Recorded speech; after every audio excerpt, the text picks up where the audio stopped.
Before I get started, I just wanted to make a quick note that you'll notice I have the filament splicer held for me. I just have it clamped to any old thing I could find, but you could clamp it to the half of it to the end of a table, for example, and that would work fine. I would say this is critical to do. You're really going to need two free hands to be able to use this type of tool well.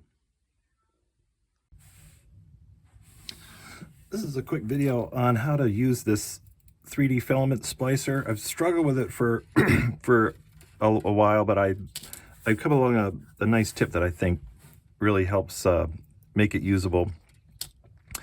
Usually when they have you put it together like this and stick your filament in, they've got everything lined up. But what we're going to do, instead of doing that, is shift it about, oh gosh, maybe about 1/16 of an inch. And you'll see why in a second.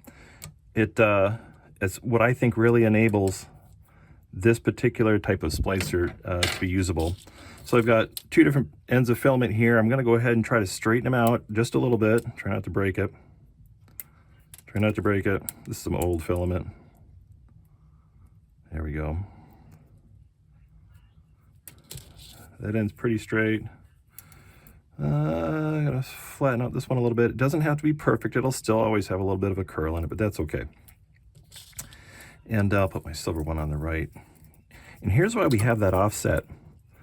The concept of the splicer is that we're going to put these guys in here, heat it up in that opening. We'll use a little flame from the bottom, and then push them both into the plastic portion. Once they're in there, we can push them together. But most of the time, I'm actually going to return a little bit of a curl into the filament to be more realistic. Most of the time, here's what happens. That filament, it doesn't line up with the hole. So you get it in there, you warm it up, and then when it's all warm, this is where the frustration comes in. You go to push it in, and it doesn't go in the hole, and you just mess with it. It's a great big blobby mess, and you want to throw the thing out the window. So the whole reason for the offset here is that we're going to actually turn the filament so it's pointing away from the piece of plastic that's closer to it. So it's going to go in, and here's the magic. We can then rotate it like 180 degrees, and it'll line right up. So we're just going to assume our filament's kind of curved. We're going to rotate it in this direction relative to that offset.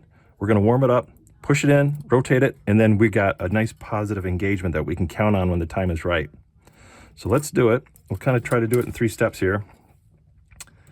And the steps are going to be to bring both of our ends in, warm it up, bring them both over to about where our filament hits the plastic part, rotate this guy, and then push it into about the center, and then push both pieces of filament together and hold them there.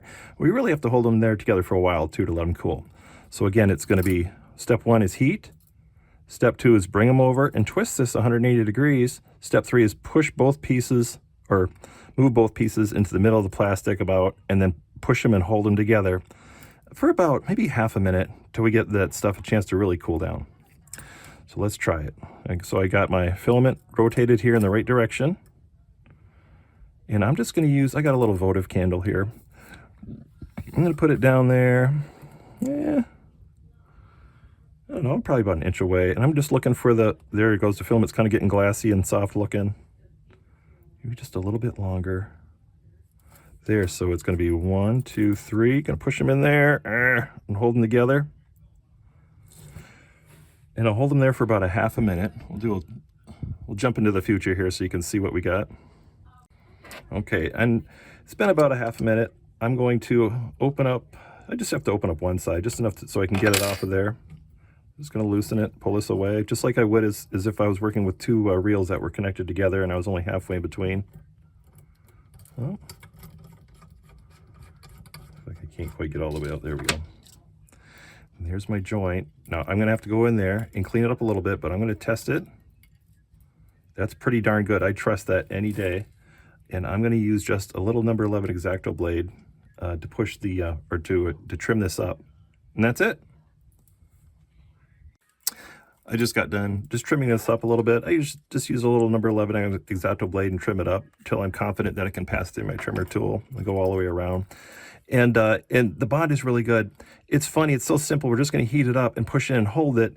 And if I was really honest, I don't think I could do it without using this method.